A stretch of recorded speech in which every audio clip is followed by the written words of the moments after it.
복음의 기초를 지금 저희가 하고 있습니다. 여러분들 성경은 보는 관점이 중요해요. 다른 게 아니라 성경을 여러분 읽는 것도 중요한데 관점 없이 읽어버리면 뭔 얘기하는지 잘 모릅니다. 그래서 성경을 아무리 뭐 1독, 2독, 뭐 100독을 한다 할지라도 그 내용을 모르면, 그 의미를 모르면 그건 말짱꽝이에요. 그냥 자기가 성경 읽었다, 성경을 필사했다, 이 정도로 끝나는 겁니다. 그게 아니라 진짜 중요한 건 뭐냐면 하나님이 우리에게 주신 이 계시의 말씀을 어떤 내용인가, 그거를 분명하게 알아야 돼요. 내용도 알아야 되고 의미도 알아야 돼요. 그래서 창세기부터 요한계시록까지 제가 지금 쭉 덩어리 크게 말씀을 드리는데, 이거는 여러분의 관점을 형성하는 겁니다. 성경을 볼 때 이런 관점으로 봐야 되는구나, 이런 것이 내용이고 이런 의미가 있구나라는 것을 여러분들이 분명히 알아야 됩니다. 그래서 이 책은 여러분들에게 관점을 형성하게 해주는, 해석을 할 수 있는 틀을 만들어주는 책이기 때문에 그냥 성경을 무작정 읽는 것보다는 차라리 여러분 이 책을 반복적으로 읽는 것이 훨씬 중요하다는 생각이 저는 들어요. 그래서 그냥 관점 없이 읽지 마시고 성경 읽기 전에 일단 이 관점부터 여러분들이 형성을 하시고 읽는데, 우리가 처음 시작했죠. 이게 10과로 지금 나눠져 있습니다. 1과부터 10과까지 있는데 이 10과는 창세기부터 요한계시록까지 흘러가는 것이고, 중심 주제가 뭐다? 중심 주제가 뭘까요? 하나님, 중심적으로 볼 때 이 주제가 뭘까요? 창세기부터 요한계시록까지 전체적으로 나가는 게 하나님 나라예요. 그렇죠. 하나님 나라로 우리가 이것을 쭉 풀어가고 있다라는 거예요. 그래서 하나님은 하나님 나라의 관점으로 이제 성경을 주시는 건데요. 보세요. 그래서 창세기 1장과 2장은 하나님의 나라가 어떻게 형성되었는지를 여러분들에게 쭉 말씀을 드렸습니다. 그래서 하나님, 우리가 믿고 있는 하나님, 고백하고 있는 하나님을 어떻게 우리가 고백해야 된다? 하나님은 우리의 모든 만물을 창조하시는 창조자가 되시며, 또 그 만드신 것을 다스리시는 주님으로 우리가 고백해야 된다. 이거 처음부터 다시 해야 될 것 같아요. 이런 생각이 또 드네요. 제가 이거 기억하시죠? 말씀만 하실 걸로 제가 생각하겠습니다. 그래서 하나님은 창조자이시며 주님이시다. 이걸 반드시 하셔야 돼요. 그래서 사도신경 1문항이 그거예요. 전능하사 천지를 창조하신 하나님 아버지를 믿사오며, 그렇게 돼 있잖아요. 사도신경에 우리가 그냥 막 고백하는데, 이거는 성부, 성자, 성령으로 딱 세 개의 삼위 하나님의 관점으로 쓰고 있는 거예요. 그래서 1문항, 나는 전능하사 천지를 창조하신 하나님을 내가 믿습니다. 이 고백 안에 창조주 하나님에 대한 고백이 좀 다 담겨 있는 거예요. 1문항을 여러분 고백하고 있잖아요. 그래서 그 하나님은 모든 만물을 창조하셨을 뿐만 아니라 다스리시는 주님이라는 걸 여러분들이 확실하게 믿으셔야 돼요. 그런데 그 창조하신 것을 보게 되어지면 며칠 동안 창조하시죠? 이 모든 세상을? 6일 동안 창조하신단 말이에요. 맨 마지막 7일째 뭐 하셨어요? 안식하셨다라는 거예요. 그래서 여러분 보게 되어지면 첫째 날부터 6일 동안 지으시는데 심혈을 기울여서 지으시는 게 뭐예요? 사람이고 그 사람이 있어야 되는 보금자리인 지구인 거죠. 그래서 여러분 잘 보시면 수억 개의, 아니면 정말 너무나 많은, 셀 수 없는 수많은 그 은하계 별들이 있지만 그거는 다 하루 만에 지으신 거예요.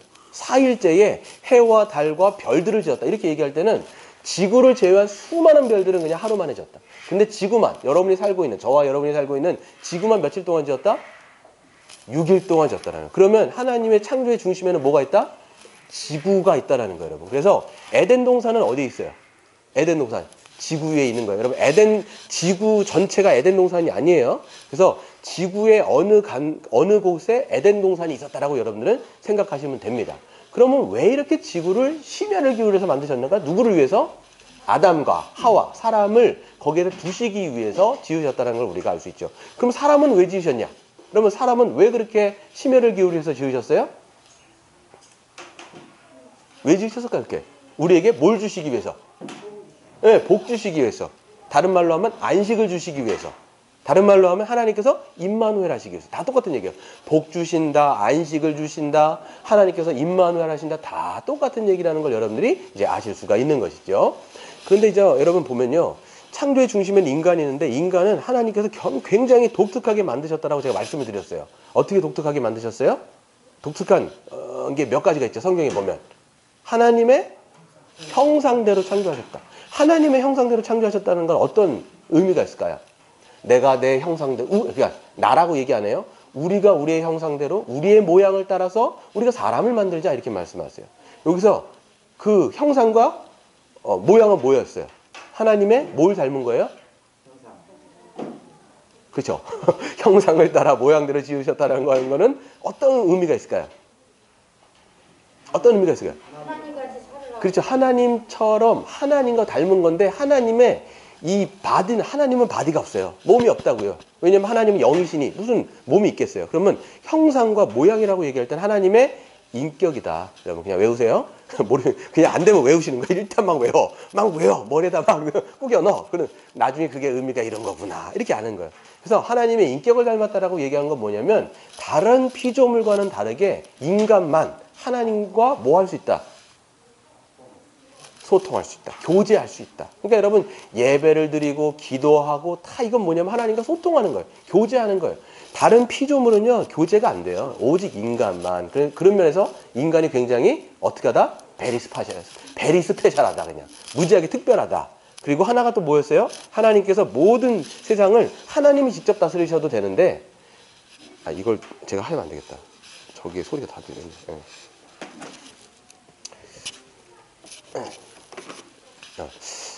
이거 그냥 없이 할게요. 왜냐면 저기 소리가 다 들려가지고 형상 말고 또 뭐가 있어요? 하나님께서 대신 우리에게 우리를 통해서 어떻게 하신다는 거예요? 모든 피조 세계를 우리를 통해서 다스리신다 그랬죠. 그래서 우리를 어떤 직위를 주신 거예요? 대리 통치자. 그렇죠? 그러니까 이게 굉장히 중요한 거예요. 모든 피조 세계를 하나님께서 직접 다스리는 것이 아니라 인간을 통해서 다스리게 하는 거. 그래서 아담에게 주신 명령이 뭐냐면 너는 모든 피조 세계를 지키고 경작하고 정복해라 이렇게 말씀하신 것 자체가 대리 통치자로서의 엄청난 임무를 주시고 직분을 주셨다라는 것을 통해서 굉장히 스페셜하다는 걸 알 수 있죠. 세 번째는 뭐냐면 모든 모든 그 과일을 어떻게 하셨다? 다 먹을 수 있도록. 그러니까 모든 것을 다 풍족하게 놓으시고 그것을 다 먹을 수 있도록 허락하셨다. 세 번째. 네 번째는 뭐겠어요? 네 번째는 뭘까요? 아담이 혼자 있었어요. 혼자 있는 것이 좋지 못하여. 그러니까 독처하는 것이 좋지 못하여 그 안에 하와를 만들었는데 이거는 뭐냐면 이 부부관계만 얘기하는 게 아니라 인류 전체가 어떤 관계로 살아가야 되는지를 하나님께서 아담과 하와를 통해서 인류 공동체의 모습을 주신 거예요. 그러니까 인간은 혼자 살 수가 없어요. 하나님은 원래 인간을 공동체적으로 지으신 거예요. 이건 부부관계뿐만 아니라 모든 사회가 원래 그렇게 하나님께서는 그것을 통해서 복됨을 누리도록 하나님께서는 하셨다라는 것을 우리는 이해할 수가 있다는 것이죠. 그러니까 지금 하나님께서 인간에게 작은 축복을 주신 걸 아주 어마어마한 걸 주신 거예요. 엄청난 큰 축복을 주신 거예요. 그것을 통해서 안식하고 복됨을 누려라 이렇게 말씀하신 거죠. 그게 창세기 1장과 2장이었어요. 그리고 나서 이제 하나님께서는 그 복됨을 누리는데 하나의 조건을 거시죠. 그 조건이 뭐였어요? 예? 그렇죠. 동산 중앙에 있는 선과 악을 알게 하는 나무를 두신 거예요. 늘 말씀드리지만 복음을 전도하다 보면 선악과 뭐 왜 그걸 만들어갖고 사람 죄짓게 하느냐 이렇게 얘기하잖아요. 그거 왜 만들었다고요? 여러분 만약에 누군가가 막 전도를 했어요. 여러분 막 전도를 하는데 누군가 물어봤어요. 선악과 그거 왜 만드셨대? 그냥 사람 괜히 죄짓게 해갖고 그거 쓸데없는 거 그런 만들어갖고 괜히 사람 유혹거리거나 되고 그거 왜 만드셨지? 이렇게 누군가가 물어보면 여러분 어떻게 답변하실 거예요? 이게 기독교 변증인 거예요, 여러분. 대답을 해주셔야 돼요. 뭐라고 대답할까요? 네, 순종. 어떤 순종일까요? 네. 생각이 있어서. 그렇죠. 하나님이 생각이 없으신 분이 아니죠. 그렇죠. 하나님 생각이 있으시기 때문에 잘 말씀해 주신 것처럼 하나님과 인간의 차이가 어마어마한 거야. 아무리 인간에게 엄청난 그 직위를 부여했다 할지라도 인간은 하나님이 될 수 있다 없다? 없다. 그리고 그 에덴 동산의 주인은 아담 네가 아니고 나다. 이걸 얘기한 거예요. 그래서 하도 모든 자유가 있으니까 자기들이 자유를 누리다 보면 누가 주인이라고 생각할 수 있어요. 내가 주인이라고 생각할 수 있으니까 하나님이 그거를 막으시기 위해서 미연에 방지하기 위해서 에덴 동산에다가 선악과를 딱 놓고 이걸 볼 때마다 기억해라. 네가 주인 아니야. 내가 주인이야. 이거 기억해야 돼. 근데 이거 먹는 날에는 어떻게 된다? 예. 결단코 네가 정령 죽을 것이다. 반드시 죽을 것이다. 이렇게 말씀한 거예요. 그러니까 여러분 잘 생각해 보실 때 창세기 3장에 그러니까 어떤 내용이 나왔어요? 바로 창세기 2장에 이렇게 복락을 엄청나게 주셨는데 창세기 3장 바로 넘어가면 어떤 내용이 나와요? 잘 살았다 이렇게 하면 좋았을 텐데 그 아담과 하와가 잘 살았다는 얘기가 아니라 어떻게 됐다는 거예요? 창세기 3장 딱 나오면 죄를 졌다는 얘기가 바로 나오는 거예요. 누가 등장해요? 그 사단이 등장하죠. 뱀으로 가장되어 있는 사단이 등장한단 말이에요. 막 와가지고 막 꼬신단 말이에요. 막 꼬신 다음에 결정타를 한 방을 딱 날리는데 그 결정타가 뭐였어요? 하와도 하나님처럼 될 수 있다. 그렇죠. 너 이거 먹으면 뭐처럼 될 수 있어요? 하나님처럼 될 수 있어요. 이게 뭐냐면 하나님이 넘지 말라고 하는 경계선을 넘어가 이렇게 얘기한 거예요. 여러분 우리 하나님은 인간을 어떤 존재로 만드셨냐면 절대 의존적. 따라하겠습니다. 절대 의존적. 하나님 없이는 살아갈 수 없는 존재. 이걸 예수님이 뭐라고 말씀하셨냐면 너희가 어린아이처럼 되지 않으면 천국에 들어갈 수 없어. 이 얘기는 뭐냐면 어린아이의 특징은 부모 의존적이에요. 똥, 기저귀, 밥 먹는 거 다 이거는 의존적이라는 거예요.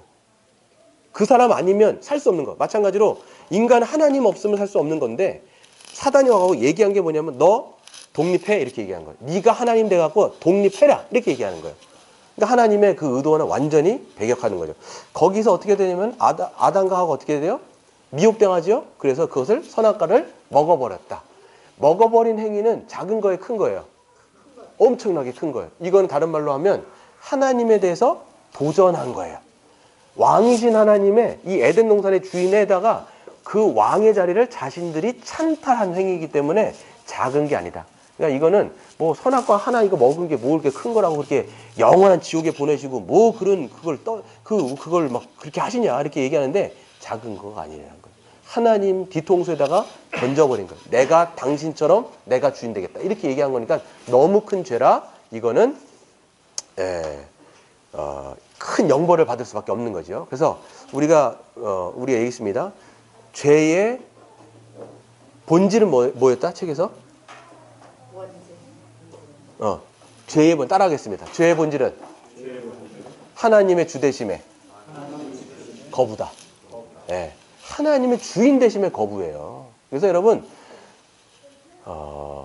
그냥 세상 하나님을 믿지 않는 사람들은 다 누가 주인 돼서 살아가고 있는 거예요. 내가 주인 돼 갖고 살아가는 거예요. 그게 그냥 죄의 본질인 거예요. 다 자기가 하나님으로 자기가 원하는 욕망에 사로잡혀 갖고 살아가는데 다 자기가 주인이라고 생각하는데 이게 다 우상 숭배인 거예요. 내가 우상인가 그냥 막 살아가.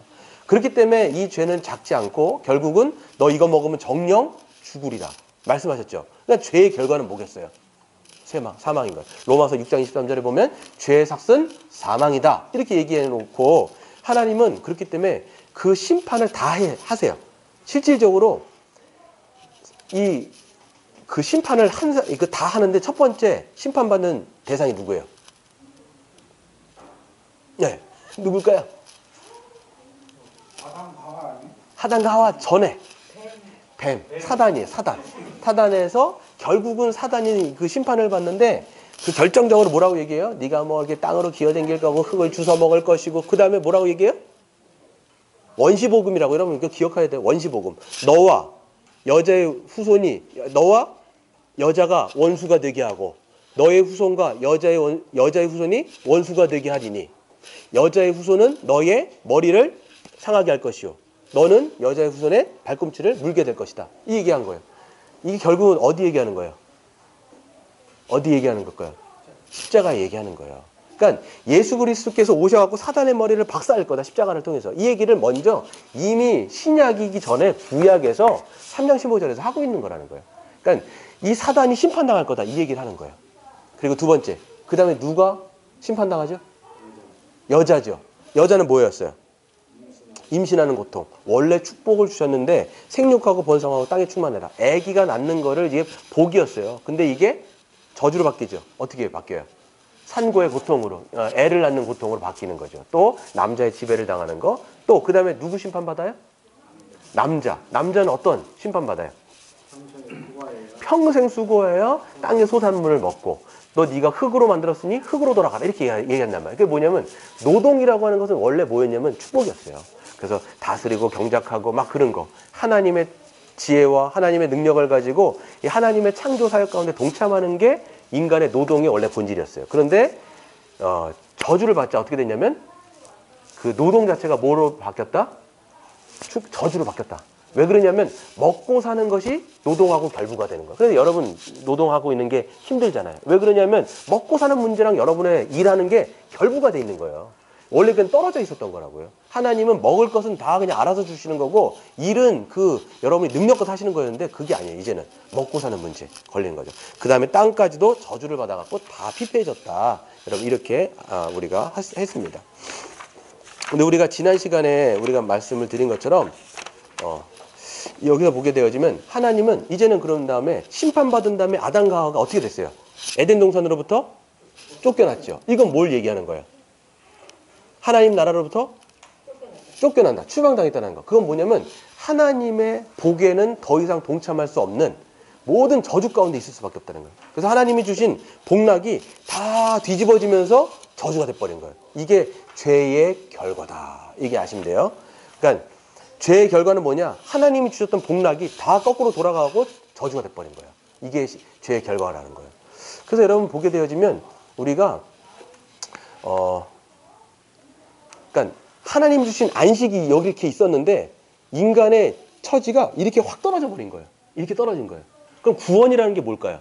구원은 다시 원래의 자리로 회복되는 게 구원인 거예요. 그러니까 잃어버렸던 모든 복락을 다시 찾는 게 구원이다. 이걸 여러분 아셔야 돼요. 이해가 되세요? 그러니까 우리가 이제 기독교에서 복음을 얘기할 때 자꾸만 이렇게부터 얘기하는 거예요. 당신은 죄인입니다. 이렇게 얘기해 버려요. 그렇게 되면 뭐냐면 이 떨어진 위치는 얘기하는데 그러면 무엇으로부터 떨어졌고 어떻게 우리가 구원받느냐 이걸 얘기해 주려면 뭐가 있어야 돼요? 하나님의 창조, 하나님의 우리에게 원래 주셨던 복락을 얘기하지 않으면 우리가 구원받았다 할지라도 이 구원의 내용이 뭔지를 잘 모르는 거예요. 그래서 창세기가 중요하다 안 중요하다? 엄청 중요하다. 엄청 중요하다. 구원은 창세기 때서부터 거예요? 아니면 저기 예수님 오실 때서부터? 창세기부터 다. 창세기부터. 예. 그러니까 어마어마하게 하나님께서 복을 정말 주시려고 인간들에게 했는데 인간이 하나님의 주되심을 거부해갖고 이렇게 뚝 떨어져 버린 거예요. 그럼 하나님 입장에서는 어떻게 할 수 있냐면 제가 하나님 같았으면 그냥 다 죽여버렸어요. 다 심판해버리고 다 그냥 끝. 니들 그냥 다 지옥 가라 하고 다 차버려. 왜냐면 나를 배신했으니까. 그렇잖아요. 하나님 입장에서도 자기를 배신한 놈을 누가 좋아하겠어요. 근데요, 인간은 하와 때문에 원죄를 다 갚고 태어난 그렇죠. 그러니까요. 예. 근데 하나님은 그렇기 때문에 떨어져 있는 인간들을 어떻게 하셨냐면 그냥 완전히 다 죽여버리는 게 아니라 다시 구원하기로 작정하신 거예요. 그래서 이 창세기가 있는 다음에 다른 성경들 있잖아요. 구약이 쫙 나오잖아요. 출애굽기, 레위기, 민수기, 신명기, 사무엘, 상하. 구약 전체가 어떤 내용이냐면 하나님 나라로부터 쫓겨난 죄인들을 어떻게 다시 불러내는가의 이 역사적 과정이 구약에 있다라는 거예요. 그리고 신약에 예수님이 등장하셔가지고 그렇게 구원하시려고 했던 인간들을 다시 초청하는 게 신약인 거예요. 하나님의 역사의 드라마라고 이게. 이걸 우리가 뭐라고 얘기하냐면 구속사라 얘기하는 거예요. 구속사. 이렇게 얘기하는 거죠. 그러니까 이 책은 지금 구약이 없어요. 1과 2과는 창세기 1장과 2장, 3장까지 창조했다, 타락했더라. 그리고 구약이 쫙 빠져 있어요. 바로 예수님 3장. 3장이 뭐겠어요? 떨어진 인간들을, 쫓겨난 인간들을 다시 어떻게 해야 되겠어요? 하나님 다시 회복시키려면 부르시는 거예요. 누구를 통해서? 예수 그리스도를 통해서. 이게 3과였어요. 지난과를 좀 잠깐 빨리 제가 스킵하겠습니다. 그래서 지난과에서 여러분들 뭐 기억 안 나실 거라는 생각이 좀 들긴 하는데 첫 개가 뭐였냐면 의인은 없나니 하나도 없다 이렇게 얘기했죠. 여기 했을 때 그래서 뭘 우리가 알아야 되냐면 하나님 나라에서 쫓겨난 사람들은 다 뭐다? 의인이에요? 죄인이에요? 죄인이라는 거예요. 그걸 직시하셔야 돼요. 기독교인 되려면 자기가 누군지를 알아야 되는데 처음에 정체성은 뭐냐면 내가 죄인이구나 이거 알아야 돼요. 그래야 예수님을 믿는다고요. 내가 죄인이기 때문에 하나님 나라에서 쫓겨나 있구나 이걸 알아야 된다고요. 근데 우리가 죄인이라는 것이 무슨 기준일까요? 우리가 지난 시간에 봤죠. 뭐의 기준 때문에 다 죄인으로 규정돼 버려요. 그쵸? 원죄 맞아요. 원죄 맞는데 아담의 범죄 때문에 아담의 범죄 때문에 다 우리가 죄의 DNA를 가지고 있기 때문에 죄인으로 드러난단 말이에요. 그런데 무엇이 기준이 되어서 하나님께서는 우리가 넌 죄인이야 라고 그 얘기를 하실까요? 율법이죠. 그렇죠. 하나님의 율법이 있는 거예요.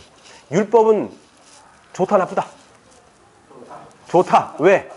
하나님이 하나님이 좋으신 하나님이기 때문에 선하시고 의로우신 하나님이 우리에게 주신 법은 다 선하고 좋다라는 거예요. 그런데 그 율법을 지킬 수 있어요, 없어요? 없다. 그렇기 때문에 우리는 다 죄인으로 드러난다. 이 얘기를 한 거예요, 어제.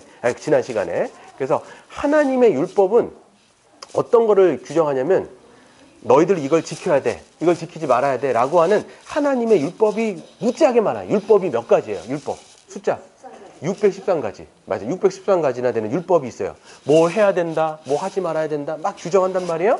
그 613가지나 되는 계명이 압축된 게 뭐 있어요? 압축된 거. 10계명이죠. 그렇죠. 10계명. 1계명부터 10계명까지 있어요. 이 10계명을 두 개로 나누면 어떻게 돼요? 하나님 사랑과 인간 사랑이에요. 왜냐면 1계명부터 4계명까지가 하나님에 대한 거예요. 너희는 나 외에 다른 신을 섬기지 말라. 너희는 내 이름 망령되이 부르지 말아라. 뭐 나의 형상을 지어서 만들지 말아라. 안식일 기전. 다 하나님에 대한 명령이에요. 그리고 5계명부터 10계명까지가 뭐냐면 인간에 관한 계명이에요. 부모를 공경해라. 살인하지 말아라. 간음하지 말아라. 그 다음에 또 도둑질하지 말아라. 뭐 남의 것을 탐심하지 말아라. 이렇게 얘기한단 말이에요. 근데 율법은 여러분 보게 되어지면 지킬 수 있어요, 없어요? 못 지킨다 그랬죠.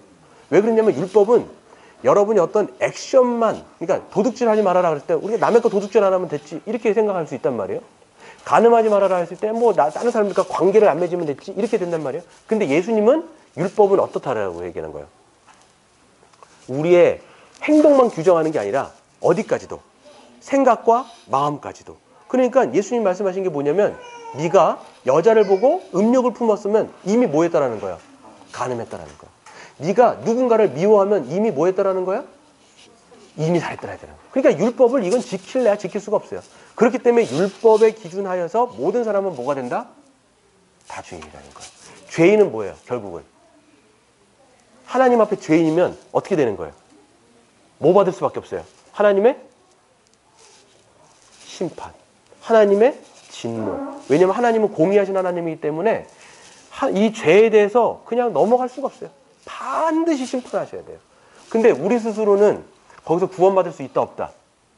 없다. 그러니까 우리가 거기서 이 하나님 나라에서 쫓겨난 우리가 느끼게 되어지는 감정은 뭐예요?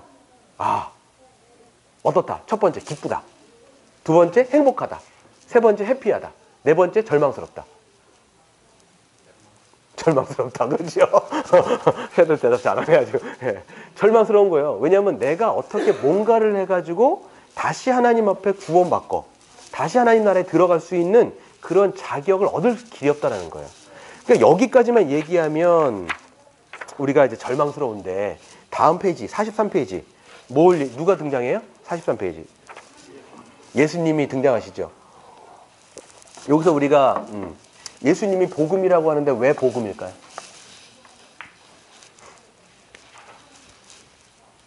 예수님이 오셔갖고 뭐 하셨어요? 예, 우리의 죄를 대신해서 십자가에서 죽으셨어요. 이게 여기서 말하면 화목제물 되셨다는 거예요. 우리를 위해서 속량, 값을 지불하신 거예요. 그러니까 우리가 죄에 대한 값을 지불해야 되잖아요. 저나 여러분이나 지금까지 죄 얼마나 많이 지으셨어요. 저도 마찬가지로 얼마나 많이 지었으며 짓고 있으며 지을 거잖아요. 지금 그렇죠. 지금 문 밖에 나가시면서 죄를 지으려고 여러분 깨알같이 수첩에다 써놓고 계신 거 있죠. 나 이런 죄를 지어야 되겠다 이렇게 써놓으신 거 있으세요 없으세요? 없어요. 예, 그렇지는 않지만 그래도 여러분의 영혼의 목록 가운데 이렇게 짓고 있는 죄들이 있단 말이에요. 그러니까 그런 거를 다 얘기하면 우리는 하나님 앞에 결국은 사형이라고 하는, 왜냐하면 죄는 하나님의 주대심을 거부하고 여러분들이 이미 짓고 있었던 거예요. 죄를 짓는 거는 내가 내 마음대로 내가 주인 돼서 살아가겠다라고 하는 여러분의 주인됨이거든요. 그럼 이미 하나님의 주대심을 거부했기 때문에 거기에 대해서는 심판을 받아야 돼요. 근데 그 값을 누가 지불하셨다? 예수님이 다 지불하셨다. 뿐만 아니라 더 중요한 게 있어요. 예수님은 우리를 위해서 무엇을 행하셨을까요? 십자가에서 죽으셔서 죄를 대속하실 뿐만 아니라 뭘 하셨을까요? 속량. 속량, 형벌 대속적 죽음, 화목제물, 이건 다 연결되어 있는 개념인데 또 한 가지 큰 게 있어요. 굉장히 큰 게 있는데 여러분이 하나님 나라에 들어가려면 죄인이어야 돼요? 의인이어야 돼요? 의인이어야 돼요. 의인 되려면 어떻게 하셔야 돼요? 모든 율법을 다 지켜야 되죠. 그게 의로운 거예요. 하나님이 만들어진 613가지 되는 법을 다 지켜야 돼요. 지킬 수 있어요? 없어요? 없으니까 누가 오신 거예요? 예수님이에요. 예수님이 오셔서 행하신 게 뭐냐라고 했을 때 우리를 위해서 모든 율법을 다 지켰다. 그러면 예수님만 하나님 나라에서 뭐예요? 의인이에요. 하나님. 예수님만 의롭고 예수님만 하나님 나라에 들어갈 자격이 있어요. 그럼 우리는 어떻게 들어가요? 오직 믿음으로. 오직 믿음으로. 여러분 예수 그리스도를 믿을 때 우리는 그리스도 안에 이건 들어가. 이건 영적인 연합인데 그리스도 안에 들어가서 그리스도가 이루신 것이 다 우리에게로 들어와 버리는 거예요. 여러분들이 이해를 좀 도와드리려면 이렇게 되는 거예요. 여러분의 예전에도 제가 한 말씀드린 게 있는데 통장의 잔고가 0이에요. 0. 아니 그냥 여러분 통장은 마이너스. 혹시 마이너스 통장 갖고 계세요? 빚이 미친 거죠. 이게 만약 마이너스인데 마이너스가 된 거예요. 근데 하나님이 하신 게 뭐냐면 예수님을 통해서 우리 계좌에다가 10억 아니 뭐 10조를 우리 통장에다 그냥 이체시켜 버린 거예요. 이게 하나님이 예수님 안에서 하신 거예요. 이게 뭐냐면 예수님이 이루신 모든 공로 있죠. 그래서 우리가 찬양 부를 때 예수 공로 의지하여 이렇게 얘기할 때 예수님이 우리를 위해서 율법에 순종하신 모든 순종하신 것을 우리 계좌에다 그냥 싸버린 거예요. 그럼 우리는 아무 값 없이 100억이 우리 거가 돼버리는 거예요.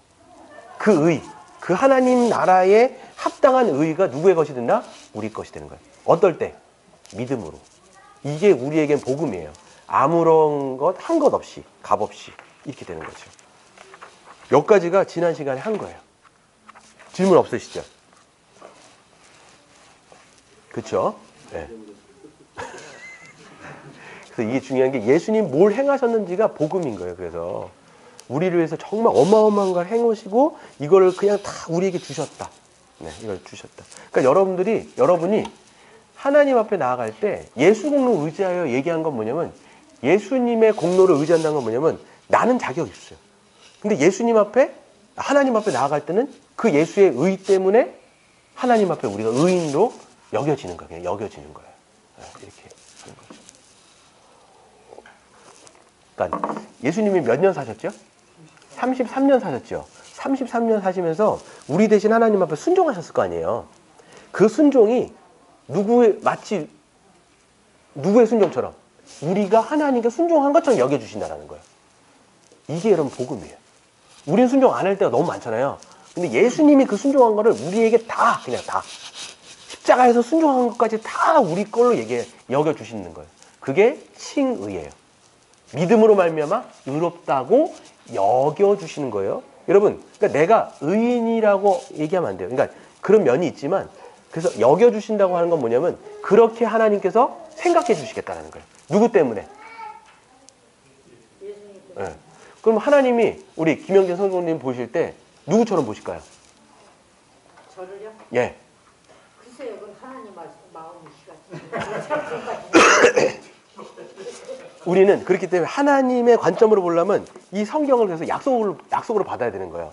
약속으로 내가 믿었어요. 그러면 우리 김영재 선생님이 나는 예수님은 참되게 나의 구주 나의 하나님으로 믿으시죠? 네. 그러면 하나님이 김영재 성도님 어떻게 보실까? 어떻게 볼까요? 불쌍히 여겨서 구원의 길 열어주시겠다. 그렇죠. 거기서 좀 더 적극적으로 나가셔야 돼요. 어떻게 보실까요? 예수님처럼이에요. 흠도 없이 점도 없는 자로서 보시는 거예요, 우리를. 그러니까 이게 얼마나 큰 공로냐고요. 우리는 무지하게 결점 많은데 예수님 안에 있기 때문에 그래서 예수님 말씀하시니까 너는 내 사랑하는 아들이라 내 사랑하는 딸이라 이렇게 말씀하시는 게 흠이 없이 누가 그렇게 보냐고요. 우리가 흠이 얼마나 많은데 예수 때문에 그렇게 보신다는 거를 확실하게 믿어야 신앙생활에서 실질적으로 기쁨을 할 수 있어요. 어떤 분들은요 믿는다라고 얘기하는데 늘 죄책감이 있어요. 왜냐하면 자기가 그렇게 못 살거든요. 보면 일은 저도 마찬가지고 이런 죄도 져고 저런 죄도 진단 말이에요. 그때마다 어떤 분은요 믿음이 없으면요 훅 떨어져요. 아이고 그래 나 같은 놈이 무슨 성도냐, 나 같은 놈이 무슨 직분자냐, 나 같은 놈이 무슨 목사냐 이렇게 얘기했는데 오히려 그때마다 내가 믿음으로 회개하고 하나님 내가 그럼에도 불구하고 주님의 공로 의지해서 나갑니다. 그때 하나님이 나를 어떻게 보시는지를 믿음으로 봐야 되는, 믿음으로 봐야 되는 거야. 아 내가 그리스도 안에 있구나, 하나님 나를 의롭다라고 보시는구나 라고 해서 믿음으로 오히려 나가는 게 신앙이지. 죄를 졌어요? 어떤 사람은요 그것 때문에 죄책감 때문에 더 못 나가요. 그러면 자기가 뭘 만들었냐면 어느 시간을 정해놓고 이때까지는 내가 자기가 스스로 페널티를 줘요. 스스로 못 살게 군다고요. 이때까지 내가 이 동안은 내가 뭐 금식을 하거나 뭐 하나님 앞에 못 나가는 자로서 내가 다 가둬버려요. 이게 불신앙이에요. 근데 오히려 나가는 게 신앙이에요. 그게 예수님을 의지하는 신앙이라는 거예요. 여러분 그걸 확실하게 아셔야 돼요. 우리 오늘 47과를 나가도록 하겠습니다. 우리 현호가 우리 한번 47과 47페이지를 읽겠습니다. 이게 또 다를 텐데 47페이지. 이거죠. 47페이지. 네. 여기도 47페이지인가요? 아 이게 또 다르구나. 네. 49페이지예요. 네. 한번 읽어보실래요? 이게 다를 수도 있는데. 하나님의 공의와 살아계신 예수 그리스도. 예수 그리스도의 십자가 죽음을 생각할 때 우리는 다음과 같은 생각을 할 수 있습니다. 예수님이 꼭 그렇게 비참하게 죽으셔야만 우리를 구원하실 수 있나? 그냥 좀 더 편안한 다른 방법으로 할 수는 없는가? 아니, 이런 생각을 한다면 아직도 사태의 심각성을 알지 못하는 것입니다. 우리가 하나님 앞에서 얼마나 큰 죄인인지에 대해 감각이 없는 것입니다. 또한 거룩하신 하나님이 이런 죄인에 대해 어떤 반응을 하시는지에 대해서도 전혀 알지 못하는 것입니다. 거룩하신 하나님은 어떤 죄도 용납하지 않으십니다. 하나님의 완전한 거룩함과 의로움이라는 기준을 따라 죄인을 판단하십니다. 그리고 그 죄된 행위에 따라 반드시 죄인을 벌하십니다. 이것을 우리는 하나님의 공의라고 부릅니다. 우리는 죄인으로서 이 공의 하나님이 행하실 심판을 두려워합니다. 그러나 하나님은 이런 면망이 있지는 않습니다. 다행스럽게도 하나님은 사랑의 하나님이시기도 합니다. 그래서 우리가 죄를 범했음에도 불구하고 자기 아들을 보내셔서 우리의 죄를 대신 담당하게 하시고 우리를 용서하셨습니다. 이 모든 것을 생각할 때 우리는 하나님에 대해 감탄하지 않을 수 없습니다. 그렇죠. 예. 그래서 우리가 하나님을 알 때 두 가지의 하나님 그 속성이 있는 거예요. 하나님은 공의하신 하나님이기도 하지만 또 사랑의 하나님이다. 그래서 이 거룩하신 하나님에 대해서 여러분들이 잘 또 우리가 인식하셔야 돼요. 이 하나님의 거룩성을 인식하지 못하면 이 죄에 대해서 좀 무감각해요. 그래서 이 정도는 뭐 용서할 수 있지 않는가 이렇게 생각하는데 하나님은 그렇지 않습니다. 반드시 이 죄에 대해서는 하나님의 무서운 진노와 심판이 있다라는 것을 우리가 볼 수가 있어요. 어디에서 그걸 볼 수 있을까요? 하나님이 죄에 대해서 엄청 싫어하시는구나, 엄청 심판을 하시는구나, 그냥 간구하지 않으시는구나. 이거 어디서 볼 수 있어요? 하나님의 심판을. 예수님 십자가. 그렇죠. 이 예수님의 십자가는 어떤 자리냐면 하나님의 공의가 완전히 다 드러난 거예요. 제가 그때 말씀드렸죠. 예수님께서 십자가에 달리신 예수는 어떤 예수님이다? 죄인일까요? 의인일까요? 십자가에 달리신 예수님. 죄인이에요. 어마어마한 죄인으로 죽는 거예요. 왜 그러냐면 예수님은 원래 의인이시죠. 근데 십자가는 사형필이라는 뜻에서 그렇죠. 죄인이라고 예수님은 그렇죠. 그러니까 예수님은 원래 의인이세요. 아무런 죄가 없으세요. 그러니까 의인으로 태어나셨고 의인으로 사셨어요. 한 번도 하나님 앞에 죄를 지은 적이 없어요. 근데 십자가 위에서의 예수님은 의인이 아니에요. 완전한 죄인이에요. 이 세상의 어떤 더러운 죄인보다도 더 더러운 죄인이에요. 여러분이 생각할 때 아주 정말 저 개 같은 그런 놈, 어떤 놈이 있어요? 여러분 생각할 때 저건 사지를 찢어 죽여도 정말 시원찮다라고 하는 생각하는 놈은 누가 있어요? 조만간 출소하게 될 조두순 같은 사람. 그렇죠. 야, 저런 짓을 어떻게 저렇게 하느냐, 눈 두드러. 근데 한단 말이에요. 그런데 그 사람보다도 더 더러운 죄인인 거예요. 십자가 위에 있는 예수님은. 왜 그러냐 하면, 잘 생각해 보시면, 그때 그 죄는 어떤 죄냐면, 이 세상에 오고 가는 모든 세상의 죄. 그러니까 창세 이래로 모든 죄인들이 지었던 모든 죄 있잖아요. 창세 이래로. 그러니까 나중에 여러분 노아의 노아의 심판 때 인간들이 지었던 모든 죄, 예수님이 오시기 전에 수많은 사람들이 지었던 죄뿐만 아니라 지금 이 세상의 죄뿐만 아니라 장차 있을 사람들의 모든 죄까지 다 어떻게 한 거예요? 예수님에게로 다 때려넣는 거예요. 오물로 말하면 거기다가 다 뒤집어 쓰여버리고 하나님이 거기다 심판을 그냥 막 가해버린 거예요. 그러니까 하나님이 거기다 심판을 다 가하니까 예수님이 뭐라고 말씀하세요? 하나님 어찌하여 나를 버리시나이까. 거기서 보면요, 하나님 아버지란 말을 안 쓰는 거예요. 왜냐하면 성부 하나님과 성자 예수님은 연결돼 있잖아요. 영원전부터 원래 연합되어 있는 관계인데 십자가에 달리신 예수님은 거기서 완전 분리. 죄인이기 때문에 연결될 수가 없는 거예요. 완전 떨어져요. 그러니까 여러분 보게 되면 이 십자가에 달릴 것을 이미 아셨잖아요. 그래서 어디에서 그렇게 막 기도하시면서 땀방울이 핏방울이 되세요. 겟세마네 기도에서. 아버지 내 원대로 하지 마시고 아버지 원대로 해달라고 얘기하는데 그거 차마 지기 싫다고 얘기하죠.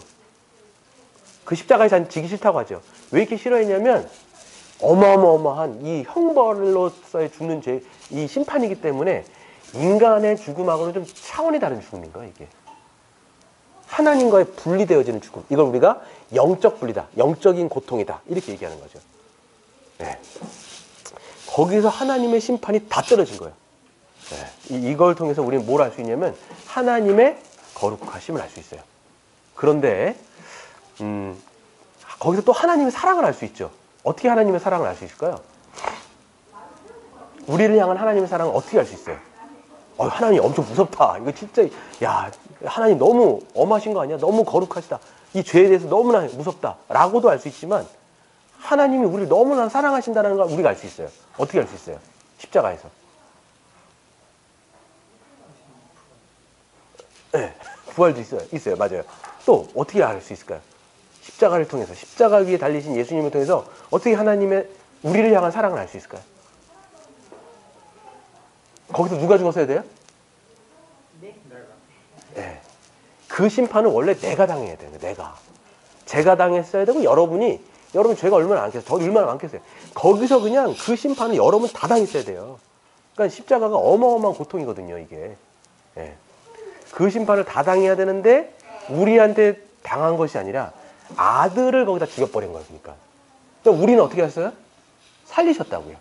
하나님이 이런 죄에 대해서는 공의하신 하나님이지만 또 십자가를 통해서 나를 죽인 게 아니라 당신의 아들을 죽임으로 말미암아 우리를 살리셨다.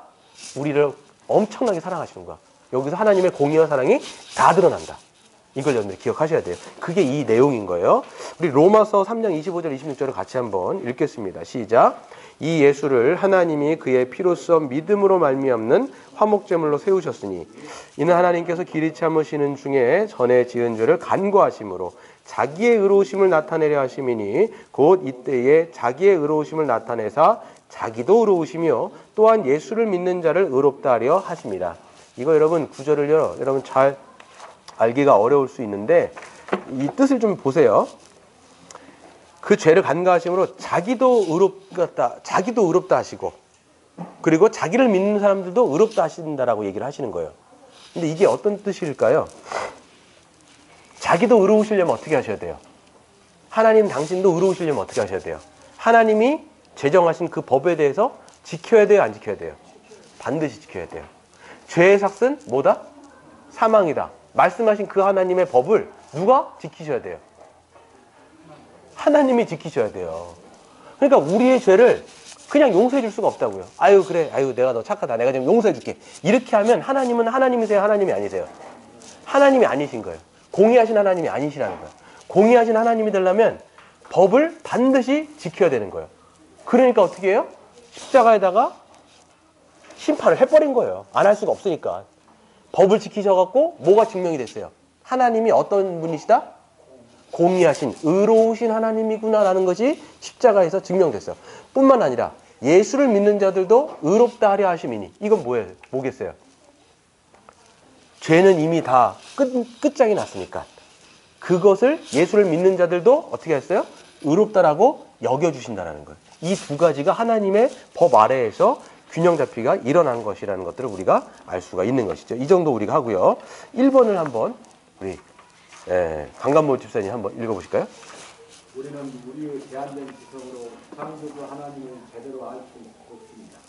다만 하나님이 우리를 위해 무엇을 행하셨는지에 대한 성경을 기록으로만 하나님을 알 수 있습니다. 평소 하나님에 대해 어떻게 생각했습니까? 예, 어떻게 하셨습니까? 여러분들은. 의료는 하나님이시고 공의하신 하나님이라고 아까 말씀하셨죠. 그렇죠. 이건 지금 이제 듣고 배우셔서 이제 아신 거죠. 근데 사람들은요, 보면요, 요즘 시대는 어떤 하나님에 대해서 계속 얘기하냐면 친구 같은 하나님. 너무 이제 가까운 쪽만 얘기를 많이 하는 거예요. 나의, 여러분 찬양 중에서도 나의 친구 이렇게 얘기하잖아요. 예수님은 나의 친구다 이렇게 얘기하면서 너무 이제 친근성만 강조하다 보니까 초월하시고 심판하시는 공의 하나님에 대해서는 너무 지각이 없어지는 거예요. 근데 우린 균형 잡을 필요가 있어요. 공의하신 하나님이기도 하면서도 사랑하시는 하나님이다. 너무 한쪽만 편중되어지면 하나님에 대한 오해를 낳게 되고 그 오해는 결국은 내가 만든 하나님이 되는 거예요. 결국은 내가 만든 하나님을 하는 거예요. 그래서 여러분들은 이 하나님의 계시를 통해서 하나님이 어떤 분이신지를 알아야 되겠죠. 두 번째, 우리 경록이 한번 읽어볼까요? 두 번째. 하나님은 자신을 감추시는 분이신데 우리가 하나님을 알도록 계시하시는 분이십니다. 특히 예수님을 화목제물로 세우시는 것을 통해 하나님은 자신이 어떤 분이신지를 나타내셨습니다. 그것은 무엇입니까? 예. 자신을 감추시는 분이 아니고 계시하시는 분이시죠. 근데 특히 예수님을 화목제물로 세우신 것을 통해서 어떤 하나님으로 우리는 더 알 수 있을까요? 화목제물은 화목케 하는 제물이에요. 그 예수님께서 우리를 대해서 속량하시고 또 대속적으로 형벌을 대신 받으셨죠. 이걸 통해서 하나님은 어떤 하나님이라는 걸 알 수 있어요? 용서하시는 하나님. 그러니까 우리가 지금 쭉 논의한 거대로 얘기하면 화목제물이라고 하는 것은 예수님에다가 다 심판을 때려 넣었다는 얘기인 거예요. 그걸 통해서 하나님은 어떤 하나님이에요? 공의하신 하나님. 근데 우리를 죽이지 아니하고 아들을 죽였어요. 그걸 통해서 어떤 하나님? 사랑의 하나님. 두 개를 다 여러분들이 동시에 아셔야 되는 겁니다. 세 번째, 우리 여창 완순 집사님께서 한번 읽어볼까요? 읽어보시면. 하나님은 예수님의 십자가에서 자기의 의로우심을 나타내고자 하셨습니다. 그러나 그것뿐만이 아닙니다. 하나님은 우리를 사랑하셔서 십자가를 통해 무엇인가를 이루고자 하셨습니다. 하나님이 그 크신 사랑으로 우리에게 주시고자 했던 것은 무엇입니까? 예, 십자가를 통해 우리에게 이루고자 하셨습니다. 하나님이 그 크신 사랑을 우리에게 주시고자 했던 건 뭘까요? 결국 26절에 보시면 하나님이 그렇게 예수 아들을 통해서 우리에게 주시고자 했던 게 뭘까요? 이 성경 본문에 나왔어요. 네. 그렇죠. 의를 주시기를 원했던 거예요. 의를 왜 얻어야 돼요, 우리가? 구원받는다고 하는 것은 어디에 들어가는 거예요? 하나님 나라. 그렇죠. 하나님의 나라는 의로운 나라이기 때문에 의인만 들어가는 거예요. 근데 죄인은 못 들어가잖아요. 그러니까 이 죄인을 의로운 하나님 나라에 들어가기 위해서 의로운 자격을 주셨다는 거예요. 누구를 통해서? 예수님을 통해서. 왜 우리가 예수님을 믿으면 의롭게 되는지 아시죠? 다시 설명은 안 하겠습니다. 예수님이 이루신 모든 것을 여러분에게 주시기 때문이라는 걸 여러분 아셔야 돼요. 그래서 여러분 오직 기독교만 복음이에요. 다른 모든 여타 종교 있죠. 불교, 이슬람, 힌두교 수많은 종교들은 다 한마디로 얘기하면 뭐냐면 내가 뭔가를 쌓아서 하나님께로 가자 이거예요. 성경으로 말하면 율법을 통해서 간다는 거예요. 자꾸만 어떤 법을 자기가 다 지켜. 아무리 잘 지켜도 다 지킬 수 있어요? 없어요? 못 지키는데 불가능한 짓을 하고 있는 거예요. 이게 다른 종교는. 그래서 어떤 스님이 회심한 스님이 얘기했다고 얘기하잖아요.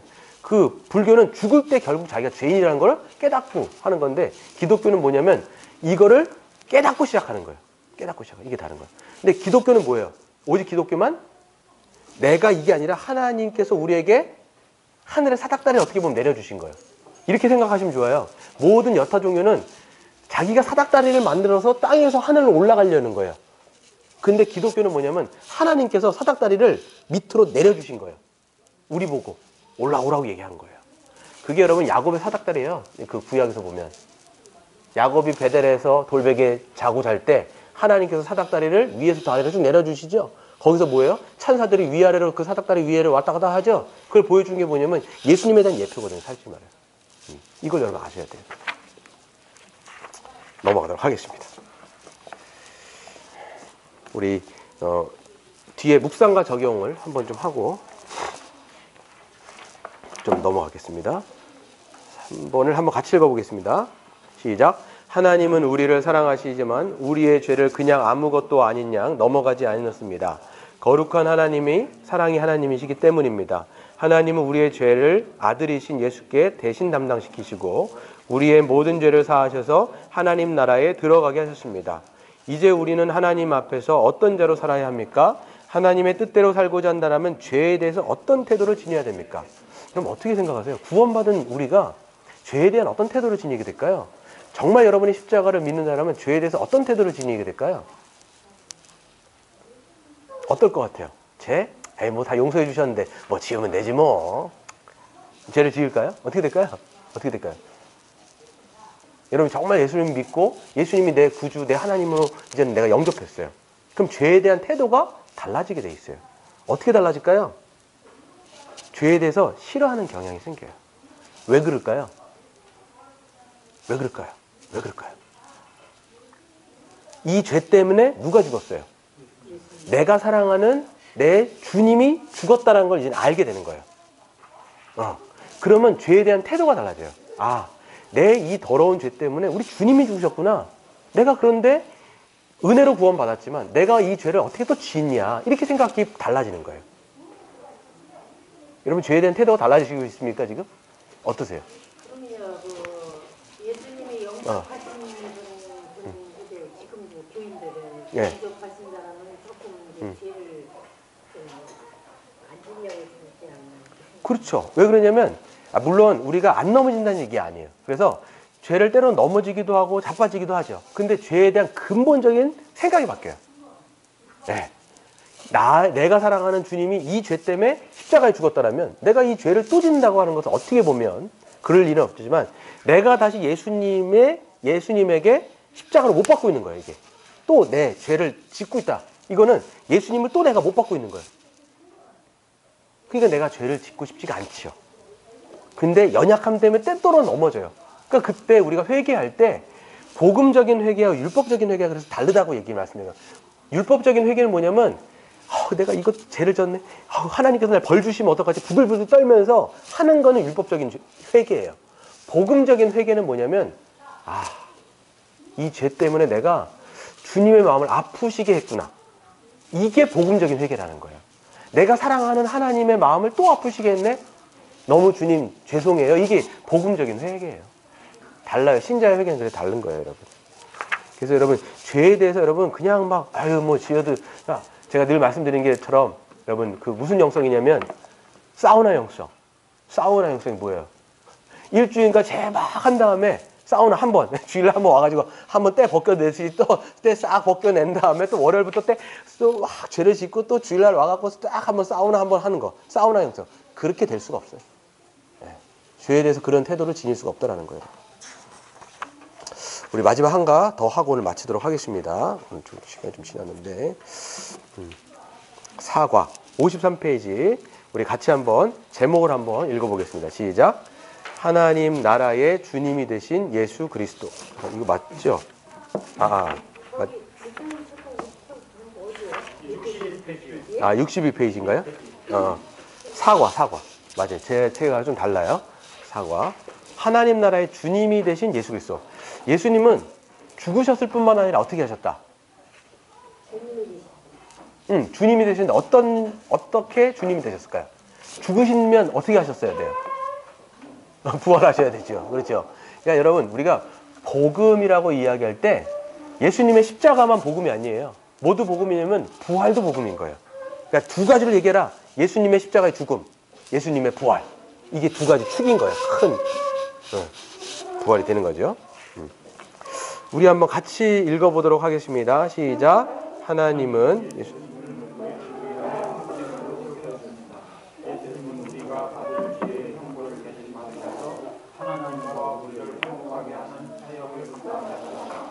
그분이 오셔서 우리를 위해 십자가를 지지 않으셨다면 우리에게는 아무런 소망이 없었을 것입니다. 우리는 죄의 문제를 해결할 능력도 없고 하나님 앞에서 인정받을 만한 의로움도 이룰 수 없기 때문입니다. 그러나 하나님의 은혜로 베푸신 깊은 것이 곧 복음 이야기는 여기서 끝나지 않습니다.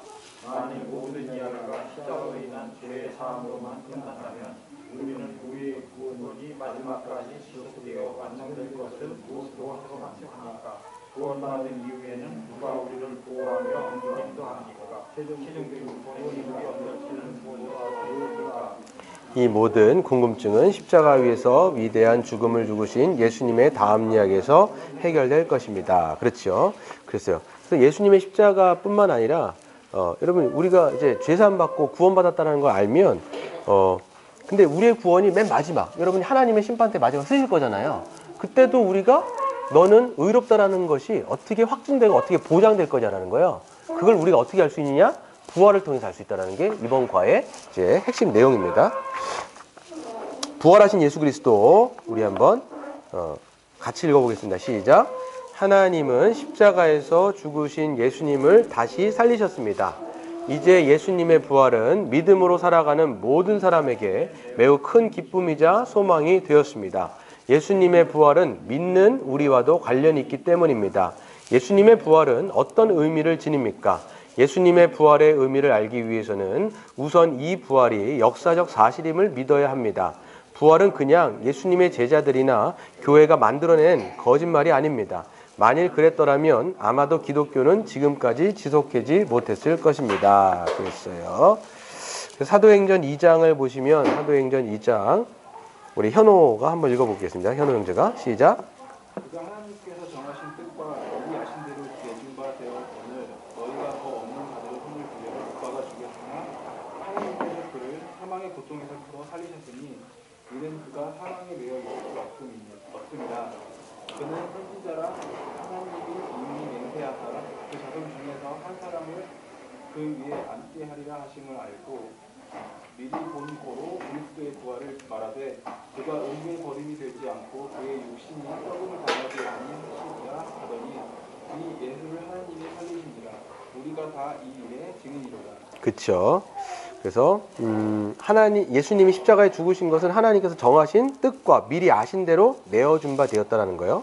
근데 하나님은 죽음 가운데 있는 그 예수를 그냥 내버려 두실 수가 없었어요. 그래서 하나님은 이 예수 그리스도를 다시 죽음에서 부활케 하셨다라고 하는 것이 사도행전 2장 23절부터 32절의 내용인 것이죠.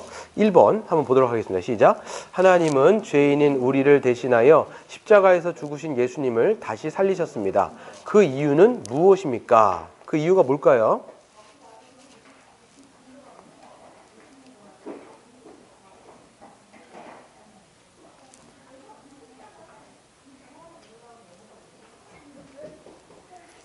그 이유는 뭘까요? 하나님께서 정하신 뜻대로 예. 미리 내어주셨기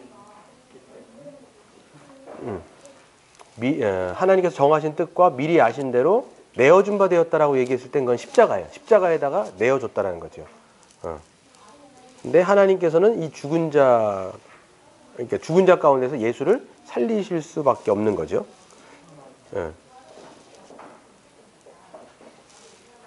여기 한번 우리가 한번 같이 읽어보도록 하겠습니다. 밑에 시작. 예수님의 죽음은 우리의 죄를 없이 하는 죽음이다. 죄는 죄인에게 죽음, 고통, 육체적 죽음, 영적 죽음을 초래했는데 죄가 해결되면 이 죽음은 당연히 사라진다.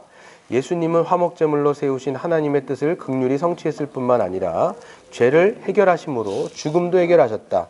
따라서 하나님의 뜻대로 모든 죄와 죽음의 세력을 물리치신 예수님은 더 이상 죽음 아래 있을 수 없었다. 이 세상에 생명을 가져오신 예수님은 그 자신도 부활 생명으로 일어나셨다. 이는 그가 사망에 매여 있을 수 없었습니다. 라고 하는 그 뜻이라는 것이죠. 그래서 죄의 삭은 뭐예요? 사망, 죽음이지요. 근데 예수님이 어떻게 하셨어요? 죄의 문제를 어떻게 하셨어요? 죄의 문제를 다 해결하신 거죠. 그렇기 때문에 이 죄의 문제를 다 해결하셨기 때문에 예수님이 어떻게 되신 거예요? 부활하셨다라는 거예요. 그래서 죽음이라고 하는 것을 예수님께서 다 끝장내 버리신 거예요. 죽음의 문제를. 이 죽음이라고 하는 것은 세 가지가 있어요. 아니, 두 가지, 크게는 두 가지인데 하나는 영적 죽음과 육체적인 죽음이 있어요. 영적 죽음과 육체적인 죽음. 영적 죽음은 뭐냐면 죄를 지으면 하나님과의 분리죠. 이게 영적 죽음인 거예요. 하나님과 분리되었기 때문에 뭐가 찾아와요? 육체적인 죽음이 찾아온단 말이죠. 그게 다 죄의 뭐냐면 결과인 사망이라는 거예요. 근데 예수님은 모든 죄의 문제를 다 끝장냈기 때문에 부활하셨다라는 건 뭐냐면 이 사망의 문제를 다 어떻게 하셨다? 해결하셨다. 이걸 여러분이 알고 있어야 돼요. 그래서 여러분 보게 되시면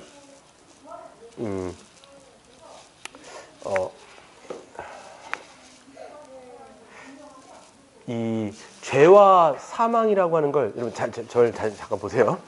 제가 다시 말씀드릴게요. 그러니까 인간이 죄를 지면서 사망이라는 게 왔죠. 사망이 왔단 말이에요. 죽음이라는 게 왔단 말이에요. 모든 사람이 이 죽음이라는 걸 피해갈 수가 없어요. 영적 죽음과 육체적인 죽음은 아무도 피해갈 수가 없는 거예요. 그러니까 이거를 이제 죽음이라는 것이 인류를 쌓고 있어요. 근데 이 죽음이라고 하는 권세를 잡은 사람이 누구예요? 잡은 자가. 죽음의 권세를 잡은 자? 누굴까요? 사단, 마귀예요. 이게 히브리서 2장 14절이에요. 그래서 사단은 죽음이라고 하는 권세를 딱 붙잡고 여기 안에다가 모든 인류를 다 때려놓은 거예요. 그리고 2장 14절에 보면 뭐라고 되어 있냐면 모든 사람들이 죽기를 두려워함으로 종돼서 살아간다는 거예요. 그래서 여러분 사람 보면요. 다 뭘 두려워해요? 죽음을 두려워하는 거예요. 사망을 두려워하는 거예요. 나는 죽음이 두렵잖아 라고 얘기한다 할지라도 그 사람은 뭘 두려워하느냐면 장래에 대한 염려, 불안, 이게 다 뭐냐면 죽음이라고 하는 실체가 있으면 여기 안에 그림자들이 있어요. 그게 뭐냐면 고통, 질병, 미래에 대한 염려, 걱정, 불안, 근심, 이게 다 뭐냐면 죽음에 대한 그림자라는 거예요. 그러니까 사람들은 다 뭘 무서워하고 있어요? 죽음이라는 걸 무서워하고 있어요. 근데 이 사단이 갖고 있는 걸 있는데 여기 최초에 한 인간이 들어오셨어요. 그게 누구예요? 예수님이 죽음 안으로 들어오신 거예요. 근데 그분은 어떤 분이에요? 하나님이시기 때문에 죽음을 보실 필요가 없죠. 그럼에도 불구하고 그분이 죽음으로 이 사망의 권세 가운데 들어가셨어요. 근데 여기서 끝난 게 아니라 어떻게 하신 거예요? 네, 여기서 생명으로 부활하시면서 뭐가 깨졌어요? 사망의 권세가 깨진 거예요. 그래서 이게 아까 여러분 창세기 3장 15절 원시복음 기억나세요? 여자의 후손이 너의 머리를 어떻게 할 거다? 박살낼 거다. 여기서 일어난 거예요. 십자가에서 죽으셨을 뿐만 아니라 부활하셔서 뭐가 깨졌냐면 사단이 갖고 있는 권세가 깨진 거예요. 그래서 사단의 머리가 밟혔다라고 얘기를 하는 거예요. 구원이라는 게 뭐냐 그러면 사단이 거머쥐고 있는 이 죄된 삶 속에서 예수님이 부활하셨잖아요. 나가셨잖아요. 거기에 있는 자들을 끄집어낸 게 뭐냐? 구원인 거예요. 이해하시겠어요? 네. 그러면 여러분이 이제 생각하셔야 돼요. 사단이 주인 돼서 살아가는 나라에 사단을 주인으로 모시고 있는 세상에서 구원받은 사람은 어떻게 되는 거예요? 예수님이 다 끌고 나간 사람이죠. 누구의 통치를 받아요? 예수님의 통치를 받는 거예요. 예수님의 통치를 받는 거예요. 네. 이게 다른 거예요. 그래서 사단의 권세를 밟으신 거죠. 2번. 진짜 중요한 건 뭐냐면 우리 한번 같이 읽어보겠습니다. 시작. 2번 시작. 우리 그리스도인들은 예수님의 부활을 증거와 증인이 있는 명백한 역사적인 사실로 믿습니다. 아래의 글을 읽고 왜 예수님의 부활이 사실인지를 설명해 보십시오. 그럼 중요한 건 뭐냐면 예수님의 부활은 어떤 부활이다? 따라하겠습니다. 예수님의 부활은 역사적인 부활이다. 네, 이거 진짜 중요해요. 역사적이다라고 얘기할 때는 실질적으로 역사 가운데 있었다 없었다. 이거 옛날에 저거 서왕교회에서 발음 잘못해가지고 제가 큰 곤욕을 한번 당한 적이 있어요. 이게 발음 한번 잘못해서 기억하나? 모르겠네. 있어요. 아무튼 기억하실 텐데. 예, 이 발음 잘하셔야 돼요. 발음. 예. 그래서 예수님의 부활이 역사적이다. 역사적인 부활이다. 그래서 실질적으로 역사 가운데서 부활하셨기 때문에 이 부활이 우리에게 주는 영향력이라는 게 있는 거죠. 그래서 성경에 보시면 예수님의 뭐가 강조돼요? 빈무덤이 강조되죠. 빈무덤이라는 건 뭐예요? 실질적으로 죽었다가 살아나셔갖고 부활하셨기 때문에 무덤이 비었다라는 거예요. 그렇죠? 그리고 실질적으로 예수님이 부활했다는 사실이 예수님의 부활을 목격한 사람들, 즉 제자들의 삶이 완전히 바뀌었어요. 예수님이 십자가에 달려 돌아가셨을 때 제자들의 모습은 어땠어요? 벌벌 떨고 다 도망갔죠. 그리고 그 당시에 정치적인 상황 때문에 이 사람들이 문 밖에 나오질 못했어요. 다 숨어 있었어요. 왜 그러냐면 정치적으로 죽었기 때문에 본인들도 예수랑 연결돼 있다라고 생각하면 사람들에게 돌 맞아 죽을까봐 다 도망갔다라는 거예요. 근데 예수님이 부활하셨다라는 것을 이 12명의 제자들, 도마 빼고, 그 누구죠? 가룟 유다 빼고 11명의 제자들이 부활을 목격한 다음에는 어떻게 됐어요? 성령을 받아갖고 완전히 뒤집어졌죠. 그러면서 이 사람들의 모습을 본 것을 통해서 우리는 알 수 있는 건 뭐냐면 예수님이 실질적으로 부활하지 않았다라면 이 사람들의 삶이 그렇게 바뀌었겠냐라는 거예요. 예수님이 부활했다라는 거는 그 예수님이 뭐라는 거예요? 하나님이라는 거예요. 그 하나님을 믿는 믿음이 있기 때문에 그의 삶이 완전히 그 전과 그 후가 완전히 바뀐 거예요. 이걸 여러분들이 아셔야 돼요. 네. 우리 넘어가도록 하겠습니다. 56페이지 3번 한번 같이 읽겠습니다. 시작. 예수님의 부활은 일시적인 부활이 아니라 다시는 사망이 지배하지 않는 영원한 부활이었으며 영광스러운 몸으로 다시 살아난 부활이었습니다. 예수님은 십자가에서 우리를 위해 대신 죽으심으로 모든 죄의 문제를 해결하셨습니다. 사망을 이기셨습니다. 그리고 사망의 지배를 끊어버리고 완전한 사람으로 부활하셨습니다. 이 같은 예수님의 부활은 예수님을 믿어 모든 죄를 사함받는 우리에게 중요한 영향을 미칩니다. 예수님의 부활은 믿는 우리에게 어떤 의미가 있습니까? 뭐가 중요할까요? 예수님. 이 부분과 어느 곳에서 지금 이 기독교는 네. 체험의 존재라는 말이 무슨 일이 있을 수 네. 있거든요. 그게 다시 체험의 종교. 기독교는 체험을 네. 받는 그 믿음을 많이 체험을 많이 하는. 근데 이게 순서가 있어요. 체험을 하기 때문에 믿는 게 아니에요. 우리는 체험을 믿음을 가짐으로써 체험을 갖는. 그렇죠. 이 진리라고 얘기할 때 진리는 하나님의 말씀이잖아요. 그걸 믿을 때 드러나는 또한 경험들이 있는 거예요. 체험이 있는 거죠.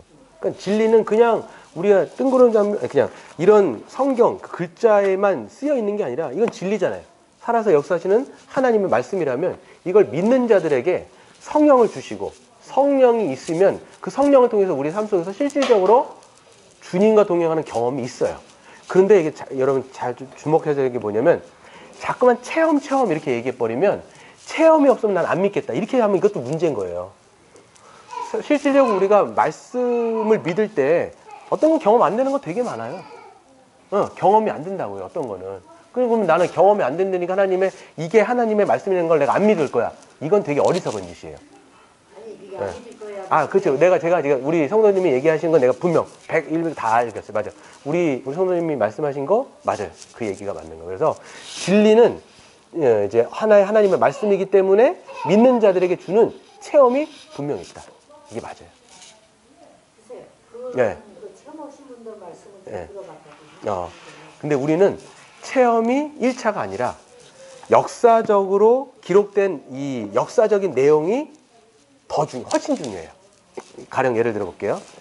예수님의 부활은요, 우리가 경험할 수 없어요. 그렇죠?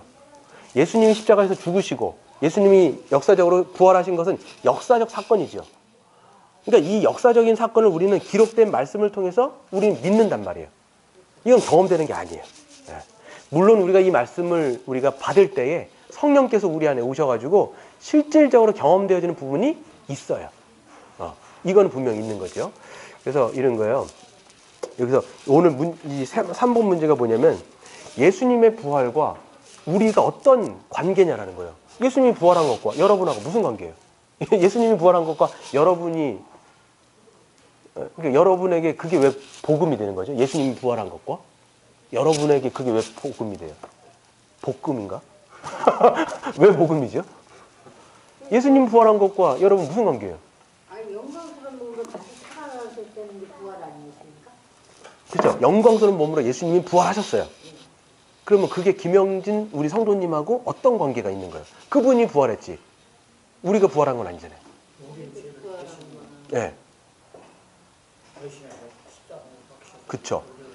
그렇죠. 그분이 만약에 부활하지 않으셨다. 역사 가운데 부활하지 않으셨다. 그건 어떤 거예요? 만약에 그분이 사망에 들어가서 부활을 못했어요. 어떤 문제가 생기는 거예요? 우리는 영원한 죄 가운데 구원이라는 말이 구원 자체가 그죠. 더 좀 엄밀하게 말하면 이게 고린도전서 15장의 문제인데, 만약에 그분의 부활이 없으면 그분도 자기 죄 때문에 죽어버린 거예요. 그럼 부활할 수가 없는 거예요. 근데 그분이 부활하셨다라고 얘기하는 건 그분은 죄가 없는 의인이라는 게 확 증명되는 거예요. 그러면 그가 죄의 문제를 완전히 해결하셨고, 그분은 어떤 분이에요? 하나님 앞에 완전하게 의로운 분이라는 것이 부활을 통해서 확증되는 장면이에요. 예수님의 부활은 그렇기 때문에 중요한 거예요. 그분이 죽기만 했어요. 근데 부활을 못하면 그분은 자기 죄 때문에 죽어버린 거예요. 모든 인간처럼. 근데 그분이 부활했기 때문에 하나님께서 받으시는 완전한 의인이다. 이렇게 생긴 거예요. 부활이. 그러면 우리가 그분을 믿을 때 어떻게 되느냐? 그분이 이루어 놓으신 그 의의가 누구의 것이에요? 내 거가 되는 거예요. 그래서 처음에 서두에 여기서 저자가 던진 질문이 있잖아요. 여러분이 맨 마지막 심판대 갔을 때 여러분의 구원이 확정적이라는 거 뭘로 믿을 거냐? 예수님의 부활이라는 거예요. 예수님의 부활은 예수님의 의의가 어떻다? 확실하다는 거예요. 하나님 앞에 완전 받아들여지기 확실하기 때문에 그 의의를 받은 자는 어떻다? 하나님 앞에 확실하게 의인이다라는 거예요. 그러니까 여러분이 자꾸만 우리가 신앙생활 할 때 자꾸만 자기의 삶을 가지고 하나님 앞에 나아가는 경향이 굉장히 커요. 오늘 또 이렇게 죄를 지으면 내가 이런 사람이고 저런 죄. 그러니까 여러분의 그 삶의 모습으로 여러분의 구원을 확신하지 마세요. 구원의 확신은 여러분 안에 있는 게 아니라 누구한테 있는 거예요? 예수님한테 있는 거예요. 예수님의 부활이 너무나 확실하기 때문에 그 부활로 말미암아 우리가 하나님 앞에 너무 완전하게 받아들여진 의인으로서 우리는 서는 거라는 거예요. 여러분을 믿지 마세요. 그러니까 여러분 자신을 믿지 마세요. 그러니까 여러분을 믿는 게 아니라 누굴 믿는 거예요? 우리는 예수 믿는 거예요. 예수. 그분의 그 부활이 얼마나 그 의의를 확증시키는지 이걸 알게 되는 거고, 또 두 번째 하나가 또 있어요. 예수님의 부활은 우리가 얼마나 그 의로운 자로 확증되는가도 하나 있지만, 예수님을 우리가 믿을 때 우리 안에 누가 들어오세요? 성령님이 들어오지요. 성령님이 오실 때 여기가 체험적인 부분이에요. 여기가 체험적인 경험적인 부분인데, 성령이 오시면 성령이 어떤 걸 갖고 오시냐면 부활하신 예수님의 생명, 부활 생명을 우리가 갖게 되는 거예요. 이게 중생이라고 얘기해요. 아까 예수님의 의의가 우리의 것이 된다라고 하는 것은 이거는 우리 안에서 일어난 게 아니라 외부에서 일어난 거예요. 예수님이 의롭고 우리 의가 아니잖아요. 그러니까 이거는 외부에서 일어난 거라면 그러니까 성령이 우리 안에 오실 때 누구를 갖고 오신다고요? 뭘 갖고 오신다고요? 예수님의 부활 생명. 예. 성령님은 예수님의 신이라는 것도 있어요. 성령님은 예수님의 영이에요. 영이 그래서 성령을 받은 자는 그쵸. 내 영이 들어왔다고 하는 그죠. 그래서 하나님은 삼위 하나님이에요. 성부, 성자, 성령인데 이분은 세 분이신데 한 분 하나님이라고 얘기해요. 그것을 삼위일체다 얘기하는 거예요. 근데 이거 설명할 길이 좀 없긴 한데, 성부, 성자, 성령님인데 예수를 믿을 때 성령이 오셨을 때 예수님의 그 부활 생명을 우리 안에 확 갖고 와버리는 거예요. 그래서 우리는 뭐 어떻게 된다? 거듭난다는 표현을 쓰는 거예요.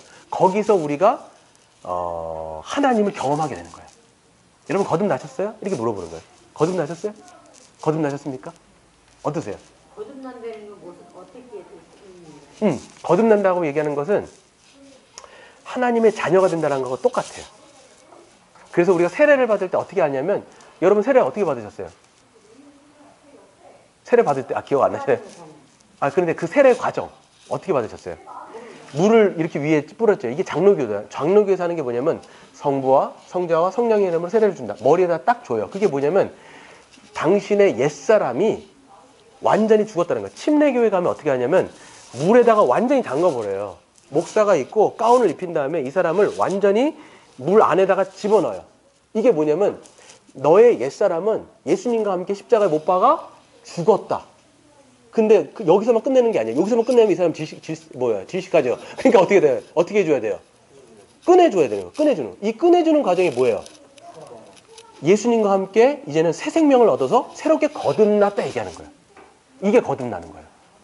이거는 우리 겉하고 상관이 없어요. 우리 내면이 바뀌는 거예요. 이게 성령이 오실 때 내면이 바뀌어요. 그럼 하나님이 여러분의 주인 되셔갖고 여러분의 삶을 이제 주관하시고 다스려 나가신 거예요. 그럼 삶에서 믿을 때 하나님의 통치를 받는 게 삶에서 경험된다는 거예요. 이걸 우리가 그냥 말하면 하나님과 동행한다 얘기하는 거예요. 우리가 중생하면 거듭나면 똑같은 말이에요. 중생한다 거듭난다. 예수님은 이걸 뭐라고 얘기하냐면 니고데모한테 하늘로부터 새로 태어난다 이렇게 니고데모한테 얘기한 거예요. 물과 성령이 아니면 너희가 거듭날 수 없다 이렇게 얘기하신 거잖아요. 그러니까 니고데모는 나이가 50인데 또 그 종교의 대학자인데도 불구하고 뭐라고 얘기하냐면 그럼 예수님 내가 엄마 뱃속에 다시 들어갔다 다시 나와야 됩니까? 이게 예수님 뭐라고 했어요? 너는 나이가 그렇게 됐는데 그걸 모르냐 이렇게 얘기하면 핀잔을 딱 줘버리는 거예요. 네가 종교의 그 제사장 계열이었거든요. 근데 그것도 모르냐 이렇게 얘기하시면서 뭐라고 딱 얘기하세요. 그러면서 뭐예요? 물과 성령으로 다시 태어나는 거예요. 물과 성령으로 태어나면 우리의 겉사람이 바뀔까 안 바뀌어요? 여러분의 겉모습 바뀌어요 안 바뀌어요? 안 바뀌어요. 네. 여러분 뭐 머리가 더 난다든지 뭐 제가 키가 커든지 절대 그런 일 없습니다. 뭐가 바뀌는 거예요? 마음이 새로워지는 거예요. 마음이. 네. 그리고 한 가지 더. 우리는 요것만 딱 하고 끝낼게요. 그래서 현재로서는 우리가 예수님을 믿을 때 예수님의 부활 생명을 얻지요. 이게 중생이에요. 근데 예수님의 부활이 또 우리에게 어떤 효력을 미치느냐? 맨 마지막에 여러분이 이제는 죽을 거잖아요. 우리 육체적으로 다 우리는 간단 말이에요. 다 간단 말이에요. 근데 예수님이 재림하실 때 어떻게 될까요? 예수님의 부활은 우리에게 어떤 의미가 있어요? 예수님의 부활이. 재림을 시대 같이 우리도 같이 부활하는 거예요. 네. 같이 부활하는 거예요. 네, 같이 부활하는 거예요. 그래서 예수님의 부활이 우리의 뭐가 되냐면 첫 열매가 되신다라는 거예요. 그래서 예수님이 영광스러운 몸으로 부활하셨잖아요. 그러면 죽었던 자들도 결국은 어떻게 돼요? 예수님을 믿는 자들은 어떻게 된다라는 거예요? 똑같이 부활한다라는 거예요. 이게 중요한 거예요. 그래서 예수님이 오시면 여러분의 몸이 다 부활할 거예요. 예수님이 오시기 전에 죽은 사람이 있고, 그렇죠? 오시기 전에 죽은 사람도 있고 아직까지 살아있는 사람도 있을 거 아니에요. 예수님이 언제 오실지 모르겠지만. 그럼 다 어떻게 될까요? 죽은 사람들도 어떻게 돼요? 죽은 사람들 지금 어떻게 있을까요? 예, 지금 죽어있는 사람들의 상태가 어떻게 되냐면 몸은 땅에서 썩어져 있어요. 이걸 예수님이 잠잔다 성경에 표현되는데 영은 하나님의 낙원에 있어요. 이게 떨어져 있다고요.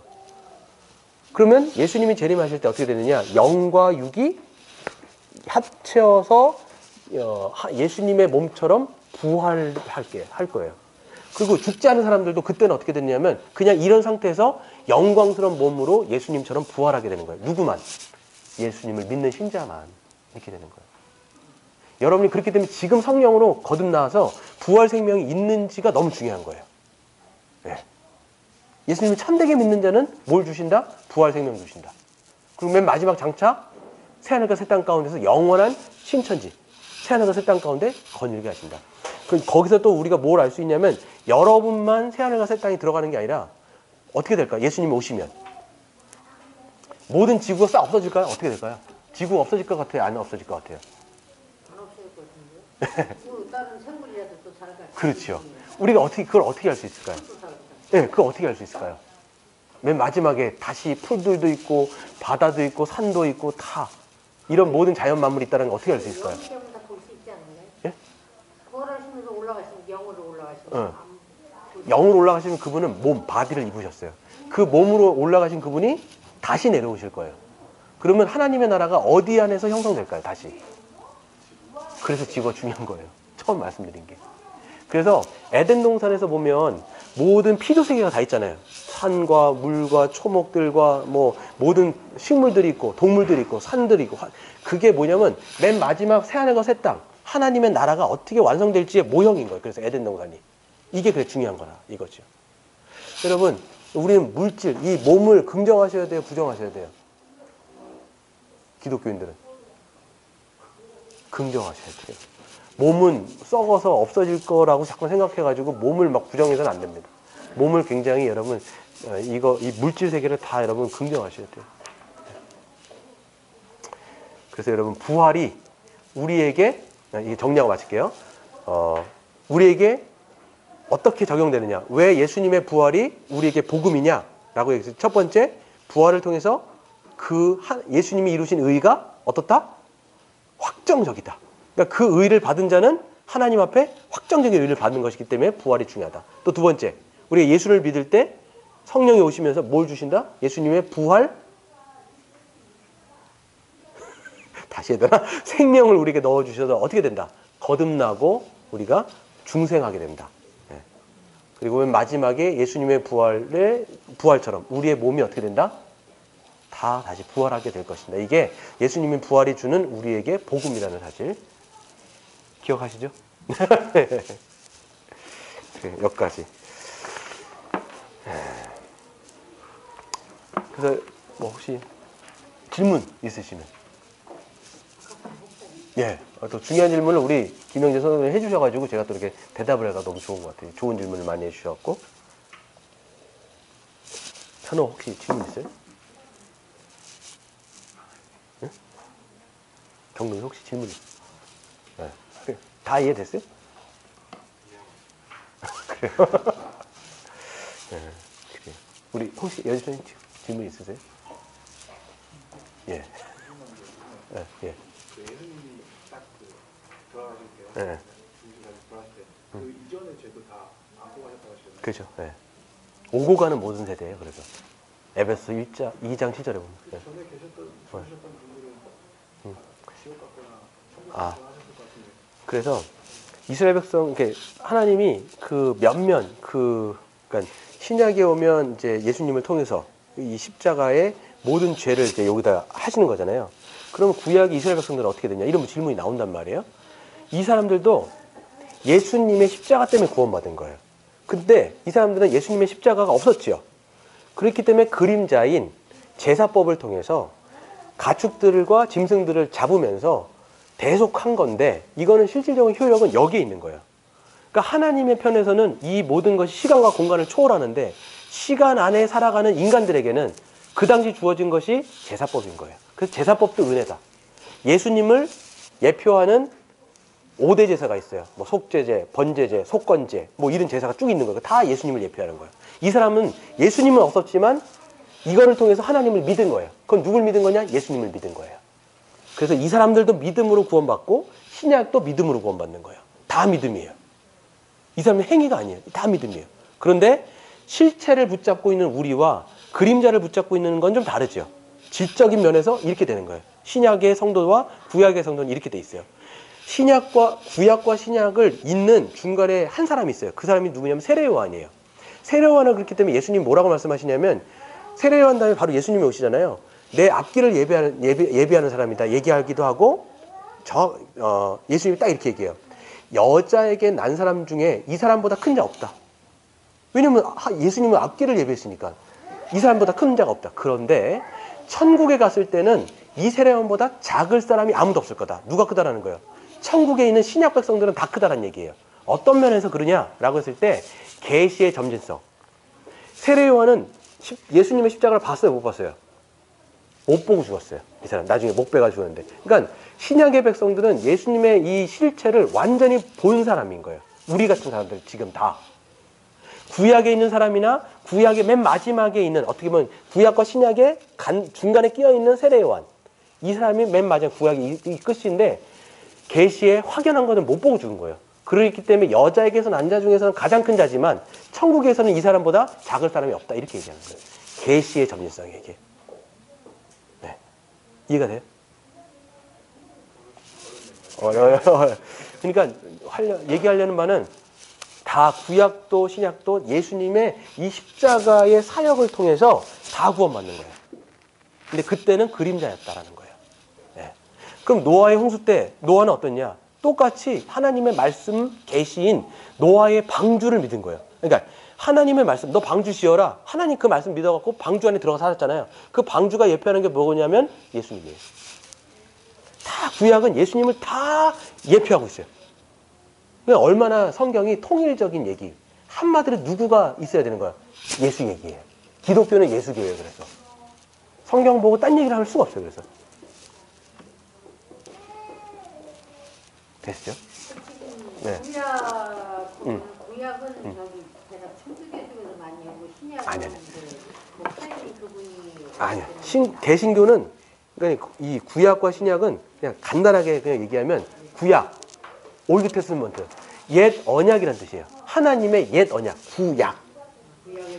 신약은 하나님께서 그러니까 옛 언약을 성취한 말씀이 신약이에요. 그러니까 구약은 얘기하면 다 이거예요. 약속이 막 주어진 거예요. 한마디로 어떤 약속이에요? 메시아가 올 거야. 메시아가 올 거야. 신약은 뭐예요? 메시아가 왔다 이렇게 되는 거예요. 그래서 우리 이제 성도들은요, 알약 2개를 먹어야 돼요. 그게 뭐예요? 구약과 신약인 거예요. 그래서 둘 다 드셔갖고 건강해지시길 바랍니다. 기도하겠습니다.